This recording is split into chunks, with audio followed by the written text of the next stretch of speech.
बिस्मिल्लाहिर्रहमानिर्रहीम, अस्सलाम वालेकुम। आप देख रहे हैं स्पोर्ट्स फ्लिक्स में हूं हमजा शफीक। तो जनाब पाकिस्तान वर्सेस बांग्लादेश सीरीज़ का इख्तिताम हो गया। वाइट वॉश ये मुकद्दर रहा है पाकिस्तान क्रिकेट टीम का इस टेस्ट सीरीज़ में, जो कि 2 मैचेस की टेस्ट सीरीज़ थी। अब इस टेस्ट सीरीज़ हारने के बाद कप्तान पर डेफिनेटली सवाल उठते हैं, हमेशा से ऐसा होता हुआ है और सवाल उठने चाहिए भी, क्योंकि 16 में से 12 मैचेस शान मसूद की कप्तानी में पाकिस्तान क्रिकेट टीम हार गई है। ठीक है, बांग्लादेश 2 मैचेस हमारे होम ग्राउंड में आके हमें हरा के चला गया और अब 2 मैचेस अपने होम ग्राउंड में उन्होंने हमें हरा दिए हैं। तो फिर अब सवाल तो बनता है और सवाल डेफिनेटली हुआ भी। उन्होंने मौके पे तो कह दिया कि जनाब इसके हवाले से पीसीबी जो है वो फैसला करेगी। पीसीबी ने बहरहाल फैसला कर लिया। खबर ये आ रही है कि टेस्ट टीम में बड़ी तब्दीली, शान मसूद को हटाने का फैसला कर लिया गया। सही है, वेस्ट इंडीज के खिलाफ सीरीज में नए कप्तान से मुतल्लिक मुशावरत होगी। अब वो नया कप्तान कौन होगा, सवाल तो ये है, क्योंकि यहां से चेहरे बदलते जाएंगे, लेकिन बैक एंड पे जो लोग हैं जिन्होंने ये फैसले करने हैं, जो इनको लाने वाले हैं, उनको हटाने का अमल कब शुरू होगा, ये एक सवाल है। इस पर हम बात करेंगे कि आखिर वो कब जान छोड़ेंगे ताकि पाकिस्तान क्रिकेट की बेहतरी हो सके। उसके बाद दूसरा बड़ा सवाल ये है कि 2016 की नंबर 1 टीम, आपको याद होगा वो एएसबीआई, वो मिसबाह हक का दौर, यूनुस खान उससे पहले, और ये सारा सिनेरियो 2026 में बुरहान का शिकार कैसे होगी, आखिर क्या वजह क्या है? क्या वो 3 साल जो डिपार्टमेंटल क्रिकेट बंद हुई थी उन 3 साल का कसूर है, या फिर मैनेजमेंट का कसूर है? जो कि पहले सवाल का जवाब भी वहीं से ही लेना चाहिए, यकीनी तौर पर लेंगे भी। तीसरा ये कि जनाब 2022 से test cricket Pakistani pace attack की औसत जो है वो 37.32 अफगानिस्तान से भी बदतर होगी। लैंड ऑफ पेसर्स याद होगा आपको भी, वसीम वकार, इवन कल के शो में ताउर रहमान साहब मौजूद थे, वो भी कह रहे थे कि वो किधर गया, ये तो 125-26 पे आके गिर गए, वजह क्या है? ये 3-4 बड़े सवाल है। प्लस ऑस्ट्रेलिया सीरीज के लिए मोहम्मद रिजवान को ड्रॉप करने का इम्कान है, और इससे पहले T20 में तो जगह बनाने में कामयाब नहीं हुए थे, ODI में भी बाहर कर दिया गया था। लेकिन अब जो है खबरें ये आ रही हैं कि शाहीन शाह अफरीदी और माइक हेसन, ये दोनों बंदे जो है ना इसके हक में नहीं है कि रिजवान टीम में शामिल हो। अब ये इनकी मुशावरे से वनडे स्क्वाड होगा और माइक हेसन खासकर इसमें नहीं है। इस सारी सूरत पर बात करते हैं, हमारे साथ मौजूद हैं सीनियर स्पोर्ट्स एनालिस्ट हैं हाफिज, हमारे साथ मौजूद हैं अहमद सईद साहब हमारे साथ, और हाफिज इमरान साहब हमारे साथ मौजूद हैं। ठीक है आप सब, अस्सलाम वालेकुम। वालेकुम, बहुत शुक्रिया जी। अब सब टेस्ट टीम का कप्तान बदलने की कहा जा रहा है, ठीक है, होना चाहिए। 16 सीरीज आपको दे दी, आपने मैचेस दे दिए, उसमें से 12 जो हैं वो हम हार गए टेस्ट मैचेस, तो बनता तो है, लेकिन अगला कौन होगा? देखिए सर, बात ये है कि ये जो 16 में से 12 मैचेस हारा है पाकिस्तान, तो उसमें खिलाड़ी भी तो सारे के सारे साथ ही थे ना। कप्तान के अगर गलत फैसले हैं तो क्या कप्तान ने टीम बनाई थी? अगर कप्तान ने टीम बनाई थी और या फिर कप्तान को बनी बनाई टीम मिली थी, तो फिर सवाल सिलेक्शन कमेटी की तरफ भी जाएगा, सवाल कोचिंग स्टाफ की तरफ भी जाएगा, वो कितनी मरतबा बदले हैं। देखिए, कप्तान की तब्दीली मसले का हल है नहीं पाकिस्तान का, और अगर कप्तान की तब्दीली से मसाइल हल होते पाकिस्तान की क्रिकेट के, तो फिर व्हाइट बॉल में भी हो जाते हैं। आप बांग्लादेश के खिलाफ भी तो सीरीज आ रहे हैं ना अभी, वनडे में भी, ठीक है जी। और आप बाबर आजम को 2023 के वर्ल्ड कप के बाद कप्तानी से हटाया गया था, फिर उनको दोबारा बनाया गया, फिर उनको हटाया गया, शाहीन को बनाया गया, रिजवान को बनाया गया, हटाया गया, सलमान अली आगा को बनाया गया, वो अब तक उनकी कारकर्दगी सबके सामने है। तो अगर महज कप्तान बदलने से कारकर्दगी बदल सकती, तो ये जो जितनी तब्दीलियां कप्तानी की सतह पर आपने की हैं, उसके बाद आपकी टीम का कोई चेहरा नजर आ जाता। तो हाँ, अगर सिर्फ शान मसूद को बदलने से क्रिकेट ठीक होनी है, तो फिर ये तो मंजर नामा और चेहरा बदलना है, उसका कारकर्दगी से तो कोई ऐसा ताल्लुक नहीं है। तो आपका तो हर वो कप्तान जिसको आपने हर फॉर्मेट में बनाया हुआ, उसकी अपनी जगह टीम में सवालिया निशान है। तो ये एक अजीब सी बात है कि आप उसको बदल दें, कारकर्दगी पर जायजा ले, वो और बात है। लेकिन क्या सिर्फ इस वजह से आप बदलेंगे कि आप 16 में से 12 हारे हैं और कप्तान बदल के आप ठीक कैसे हो जाएंगे ना? कप्तान बदल के ठीक आपके पास कैसे हो जाएंगे? क्या आपके पास बॉलर्स हैं, क्या आपके पास बैटर्स हैं, क्या आपके पास फील्डिंग अच्छी है, क्या आपका कोचिंग स्टाफ अच्छा है, क्या आपका सिस्टम अच्छे तरीके से काम कर रहा है, और क्या इससे पहले जो आपने तब्दीलियां डिफरेंट फॉर्मेट्स में की हैं, क्या वो उनसे बेहतरी हुई पाकिस्तान के क्रिकेट में? तीन कप्तान आपने बनाए हुए हैं, टीम एक बनती नहीं है आपसे। रेड और व्हाइट बॉल का अलग अलग कोचिंग स्टाफ रखा हुआ आपने, इसकी क्या मंतक क्या है और इसका क्या पाकिस्तान के क्रिकेट को फायदा हुआ है? तो इसलिए ये बहस मुबाहिसा या फिर किसी एक को कुर्बानी का बकरा बनाकर साइड पे कर देना और फिर आगे बढ़ जाना, ये कोई इतनी अच्छी सोच है नहीं। जैसे भी आपने कहा कि रिजवान को वनडे टीम से ड्रॉप करने का फैसला हुआ है और मतलब उसके बारे में बातें हो रही हैं, तो निकालते चले जाएं सर। आपने 2027 के वर्ल्ड कप में कितनी देर बाकी है? तो फिर आप ये तो या तो अपना 27 का पूल सेट कर लेना कि हमने इन प्लेयर्स के साथ आगे जाना है, तो फिर तो और चीज है। उसमें कितना वक्त बाकी है 27 के वर्ल्ड कप के बाद, तो क्या वर्ल्ड कप अगर आज अभी आप रिजवान को ड्रॉप करते हैं और बाद में नहीं खिलाते हैं, तो फिर 27 के वर्ल्ड कप में भी रिजवान को नहीं होना चाहिए। उस वक्त भी उसी को होना चाहिए जिसको आप अब साथ लेके जा रहे होंगे, और उसका रिप्लेसमेंट जब सामने आएगा तो फिर उसके ऊपर मजीद बात होगी, होता है या नहीं होता है, और उसका मुतबादल कौन होगा। ठीक है, इसलिए ये तब्दीलियां जितनी भी हमने की हैं वो पाकिस्तान के गले पड़ी हैं। पाकिस्तान का असल मसला एडमिनिस्ट्रेटिव है, एडमिनिस्ट्रेशन के इश्यूज है पाकिस्तान के क्रिकेट के, और इंतजामी मामला पाकिस्तान के बेहतर अंदाज में नहीं चल रहे। और ये आज की किस्से कहानी नहीं है, 8-10 साल पुराना वाकयात हैं, तसलसल है उनका, और उसकी वजह से पाकिस्तान की क्रिकेट को बहुत नुकसान पहुंचा। ये जो आपने डिपार्टमेंटल क्रिकेट का हवाला दिया है जी, वो उसको भी 3-4 बरस बीत गए हैं उस फैसले को वापस हुए।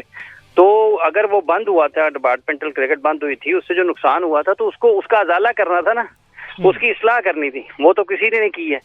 तो अब आप उसके बाद अगर यही कहते रहे जी वो हम फलां वक्त में फलां जीत गए थे, फलां वक्त में फलां खराब हो गया था, तो जो जीत गए थे उससे क्या फायदा उठाया हमने, और जहां पर खराबी हुई थी क्या उसको हमने ठीक किया या नहीं किया। तो हम कुछ नहीं करते हैं। तो ये क्रिकेट जब आप हाईएस्ट लेवल पर खेल रहे होते हैं दुनिया के बेहतरीन मुल्कों का मुकाबला करते हुए, वहां पर ना तो इत्तफाकिया चीजें चलती हैं, ना आपको ओवरनाइट चीजें आप बदल के चीजों को अपने मामलात को ठीक कर सकते हैं।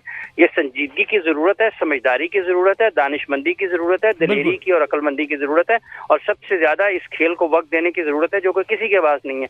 ये सोने की चिड़िया है पाकिस्तान क्रिकेट बोर्ड, यहाँ पर पैसा है खुला और सबका दिल ललचाता है उसको देखकर, और वो उसके साथ खेल रहे हैं। तो देखते हैं कब तक ये खेल इस तरीके से ही चलता है। ये जिस अंदाज में चल रहा है, ये सिर्फ माजी के हवालों तक की बात महदूद रह गई है कि आप बांग्लादेश से व्हाइट बॉल भी हारते हैं, रेड बॉल भी हारते हैं, आप अफगानिस्तान से भी हारते हैं, आप आयरलैंड से भी हारते हैं, आप यूएसए से भी हारते हैं, और आप हॉलैंड से हारते हारते बच जाते हैं, आप जिम्बाब्वे से भी हारते हैं। तो कोई मुल्क बता दें जिससे आप मतलब टॉप 5 से भी हार रहे हैं, और टॉप 5 के बाद जो 5 to 10 वाली टीमें आप उनसे भी हार रहे हैं। तो हर किसी से तो हार रहे हैं। तो क्या ये सिर्फ कप्तान का इसमें कसूर है? कोई ऐसा शख्स, ठीक है शान के बारे में उनकी कारकर्दगी का जायजा लें, नहीं उनका टीम में जगह बनती भाई हटा दें, लेकिन आप बताएं कि आपने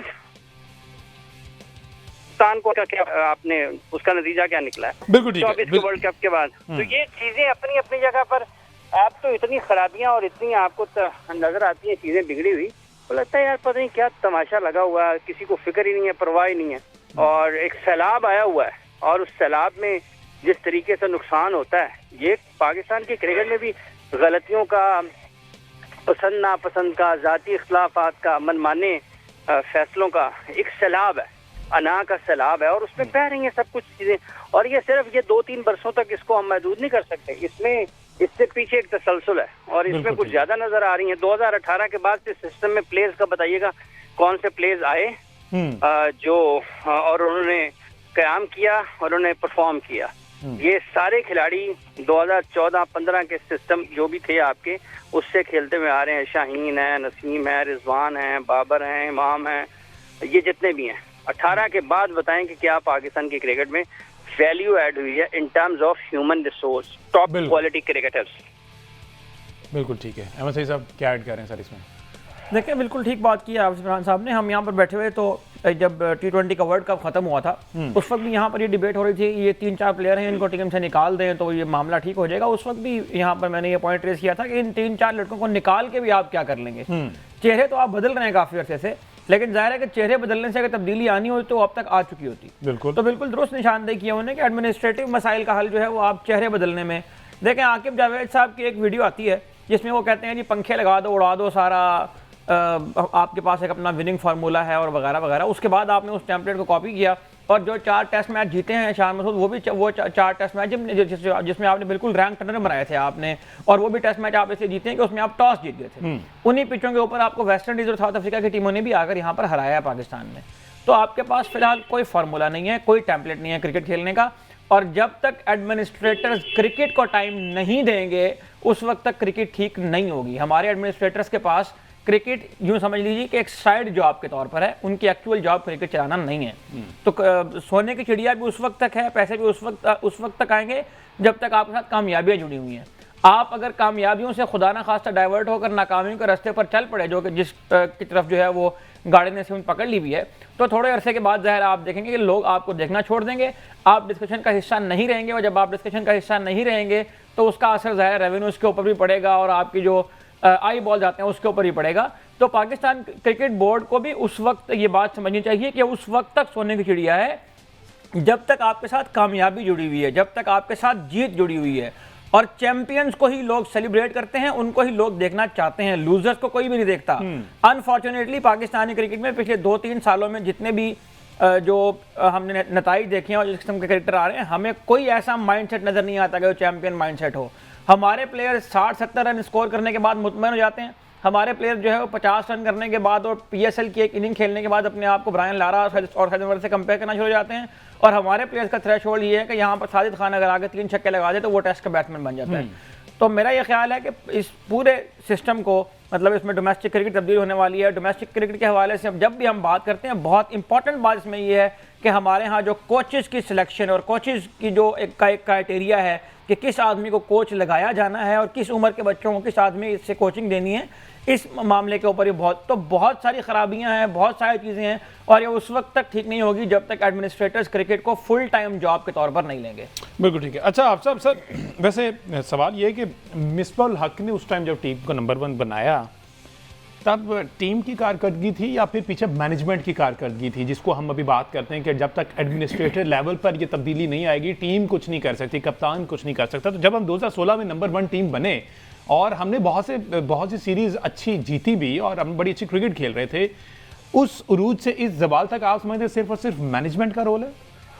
देखिए, हालात वाक़यात मुख्तलिफ है ना। आप 2009 से ऑनवर्ड्स तो क्रिकेट ही नहीं खेले पाकिस्तान में, यूएई में खेलते थे, स्पिनर्स का राज होता था वहाँ पे, और यासिर शाह हैं, सईद अजमल हैं, हफीज़ हैं, जुल्फ़कार बाबर हैं। पाकिस्तान के पास ये स्पिनर्स थे जिन्होंने उन कंडीशंस का बड़े भरपूर तरीके से फ़ायदा उठाया।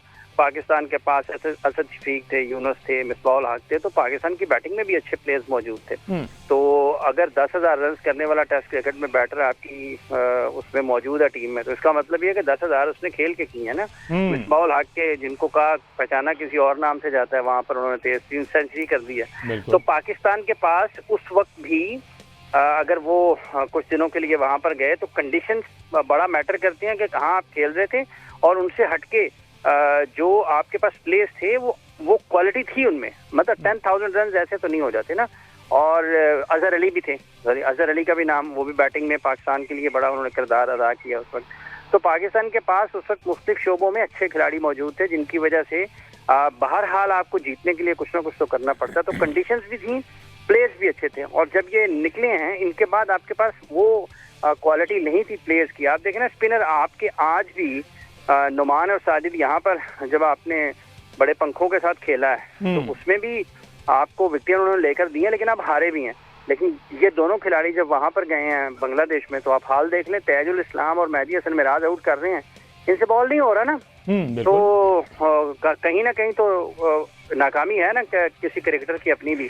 तो ये 8-10 देखें जी, 8-10 साल तो एक गुजरे, हम उनका हवाला देते हैं, लेकिन मुझे याद पड़ता है 2010-11 में मेरा ख्याल है कि मैं एक कदावी स्टेडियम में एक प्रोग्राम रिकॉर्ड कर रहा था वक्त टीवी के लिए। तो वो अजमत राना साहब मेरा ख्याल है कि कोच थे या मैनेजर थे लाहौर की टीम के, उन्होंने उस वक्त कहा, कहते यार क्रिकेट थल्ले आ गई बहुत, 2-3 मुंडे चंगे गए ने टीम दे विच। तो ये मैं आपको बात बता रहा हूँ आज से कोई 10-15 साल पुरानी। तो आप देखें कि ये एक डिक्लाइन है कंटिन्यूस। हम उतना ज़्यादा इस खेल को, जितना इसको वक्त देने की और इसको जितना अहमियत देने की ज़रूरत है, हम नहीं दे पा रहे हैं। और फिर ये PSL के बाद जब स्टेक होल्डर्स बढ़ गए हैं, तो अब आपकी क्रिकेट को तो किसी और अंदाज से चलाया जाता है ना। अब तो वो है ही नहीं। अब तो आप मतलब उस वक्त तो फिर भी आपको जीत जाते थे ना। आप टेस्ट मैच की बात कर रहे हैं, हम 2017 की चैंपियंस ट्रॉफी भी तो जीते ना। बिल्कुल जीते थे, कुछ प्लेयर्स थे क्वालिटी थी तो जीते ना। मतलब जुनैद खान है, वहाब रियाज है, मोहम्मद आमिर हैं, तो आप मतलब ये फास्ट बॉलर आपके पास थे ना। तो आपने विकेटें हासिल की ना इंडिया के खिलाफ, रन किए, मोहम्मद हफीज थे, अजहर थे, शुएब मलिक थे, सरफराज थे, ठीक है। आपके पास बैटिंग में अच्छे प्लेयर्स मौजूद थे, तो क्वालिटी थी। इमाद वसीम, अहमद शहजाद, ये सब लोग, मतलब ऐसा तो नहीं है कि क्वालिटी नहीं थी। तो अब तो आप सरफराज अहमद कैप्टन उस टीम के, तो जब आपके पास उस सतह की क्वालिटी नहीं रहती है तो फिर आपको मारता भी पड़ती है ना। अब क्यों नहीं जीत पाते ना। आप क्यों नहीं जीत पाते? अब तो आप बाहर हो जाते हैं पहले पहले राउंड से। तो जो सबसे इम्पोर्टेंट चीज है वो ये है कि आपकी प्लेयर्स की स्किल्स, आपकी आइडेंटिफिकेशन टैलेंट की, आपकी सिलेक्शन, आपके पाथवेज, तमाम जगहों के ऊपर आपको हर जगह पर खराबियां और खामियां नजर आती हैं, कोताहियां नजर आती हैं। तो बावजूद उसके और उसके नतायज उसके साथ उसको मुताबिकत रखते हैं आपके फैसलों के साथ, वो साबित कर रहे हैं कि आपके फैसले दुरुस्त नहीं है। तो इसके बावजूद भी अगर ऐसे ही चलाना है तो चल रहे हैं सर, बस ठीक है, देख रहे हैं हम, जो हमारा काम है हम कर रहे हैं। और ये तारीखी हवाले हैं, ये असेसमेंट है और इसमें चीजें आपके सामने हैं। बाकी आज भी आप देखें कि अभी भी वो वाइट बॉल में चले जाएंगे, वहाँ पे कुछ नए खिलाड़ियों को डालेंगे, उसको निकालो उसको निकालो। सर मुझे बताएं, ये मोहम्मद रिजवान अगर उसकी कुछ 2-3 साल की क्रिकेट बाकी है तो क्यों उसको जबरदस्ती आप निकालना चाहते हैं? अगर इमाम की कुछ 3-4 साल की क्रिकेट बाकी है, आप क्यों उसको निकालना चाहते हैं? आपका अब्दुल्ला शफीक कहाँ पे है, हुरारा कहाँ पे है, कामरान गुलाम कहाँ पे है, तैयब ताहिर को आपने क्यों डेब्यू करवाया और उसके बाद वो कहाँ पे है? प्लेयर्स की आप लिस्ट उठा के देखें कि आप कर क्या रहे हैं। ये प्लेयर्स हैं, ये इंसान है, इनको बरसों लगते हैं सतह पर पहुंचने के लिए। ये कोई गन्ने नहीं है कि गन्ने का रस निकालना, मशीन में डाला एक साइड से तो रस निकाला और उसको दोबारा डाल दिया, या बिस्किट की फैक्ट्री में से आपको डब्बा बना बनाया मिल जाएगा। इसको ट्रीट करना पड़ता है, इसको वक्त देना पड़ता है, फिर इसका फल खाने का वक्त। बिल्कुल एक प्रोसीजर के थ्रू, लेकिन हम निकालना चाहते हैं, हम तो सबको निकालना चाहते हैं।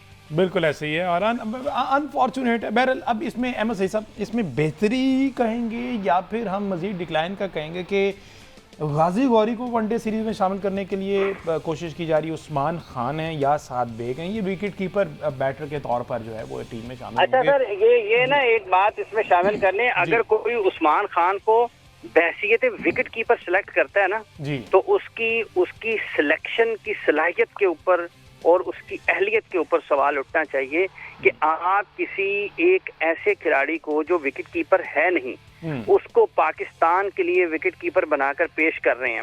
तो जब आप एक ऐसी जगह पर जो कि हाईएस्ट लेवल है, वहां पर मेरिट को वायलेट कर देंगे और बेसिक्स को तबाह कर देंगे, डिस्ट्रॉय कर देंगे, तो उसके बाद खिलाड़ी भी वैसे ही आएंगे।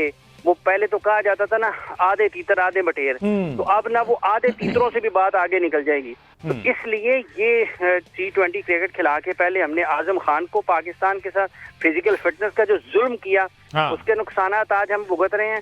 और अब अगर आज ये उस्मान खान को विकेट कीपर बैटर की ऐसे विकेट कीपर बनाकर पेश करेंगे तो ये भी जुल्म होगा। वो फिर मतलब है मोइन खान में और राशिद लतीफ में और उस्मान खान में कोई फर्क नहीं है। आपने एक जगह पर खड़ा कर दिया ना, एक ही जगह पर खड़ा कर दिया। और आप उनकी विकेट कीपिंग को और वसीम बारी साहब की विकेट कीपिंग को, इम्तियाज अहमद को, सलीम यूसुफ को देख लें, कामरान अकमल और सरफराज अहमद को देख लें और तुसी कहो यार वाह क्या बात है, पाकिस्तान ने इन्ना तो बात क्या विकेट कीपर सामने लेके आता है उस्मान खान है यार, क्या बात है यार, क्या चलिए जी, होप फॉर द बेस्ट, अल्लाह करे यही कि पाकिस्तान की हक में बेहतर। बहरहाल 3 नाम तो यही हैं जी, खान, गाजी गौरी हैं और साद बेग हैं। इन्हीं का नाम, इनमें किसी एक का नाम कुर्रा निकलेगा और वो पाकिस्तान ओडीआई सीरीज़ में विकेट कीपिंग के फ़राइज़ अंजाम देंगे। और फिर डेफिनेटली आगे ओडीआई वर्ल्ड कप की तैयारी है, तो फिर इन्हीं में से किसी को कैरी किया जाएगा, या फिर वापस हमेशा जो रिवायत रही है पाकिस्तान क्रिकेट टीम की कि पूरी सीरीज़ बाहर बैठाया और जब वर्ल्ड कप आया तो सारे पुराने लोग जो थे उनको इकट्ठा कर लिया और उन्होंने क्या किया होता था, उन्होंने एनसीए में प्रैक्टिस की होती थी।